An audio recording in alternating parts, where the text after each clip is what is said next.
Clé pour renverser les situations qui semblent sans issue. Philippiens chapitre 3 verset 12 à 14 nous dit, ce n'est pas que j'ai déjà remporté le prix ou que j'ai déjà atteint la perfection, mais je cours pour tâcher de le saisir, puisque moi aussi j'ai été saisi par Jésus-Christ. Frère, je ne pense pas l'avoir saisi, mais je fais une chose, oubliant ce qui est en arrière et me portant vers ce qui est en avant. Je cours vers le but pour remporter le prix de la vocation céleste de Dieu en Jésus-Christ. Dans le Nouveau Testament, nous pouvons voir que la vie chrétienne est active, combattante et nécessitant de la persévérance dans les difficultés rencontrées.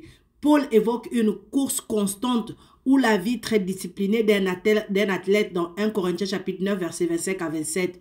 Ces images doivent nous faire comprendre et nous faire prendre conscience de la réalité et de la lutte et nous donner une juste image de la vie à la suite de Jésus-Christ. On ne suit pas Jésus-Christ pour nous-mêmes. On suit Jésus-Christ pour sa gloire. Et lorsqu'on suit Jésus pour la gloire de Dieu, on doit savoir que c'est un combat perpétuel. C'est un combat perpétuel. Pierre nous donne un encouragement précieux au début de sa seconde lettre dans 2 Pierre chapitre 1 verset 3 à 11. Il rappelle que Dieu, par sa divine puissance, nous a donné tout ce qui est nécessaire à la vie et à la piété, au verset 3.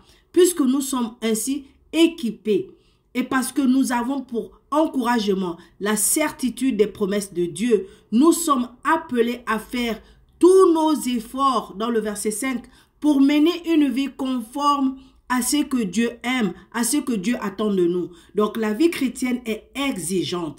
Elle ressemble à un combat avec ses moments glorieux et ses temps de défaite et de souffrance. Elle peut paraître usante, décourageante à certains moments, mais cette lutte ne se déroule pas avec nos propres forces.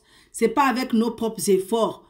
C'est pourquoi Dieu nous dit, c'est pas par la force, c'est pas par la puissance, mais c'est par mon esprit. C'est parce que Dieu agit dans chacun de nous, de ses enfants, par son esprit, qu'il est possible de combattre et de gagner à la fin. Donc, car la promesse du royaume éternel, dans 2 Pierre chapitre 1 verset 11, permet aussi d'envisager cette lutte avec courage, car le meilleur est à venir. La victoire nous appartient.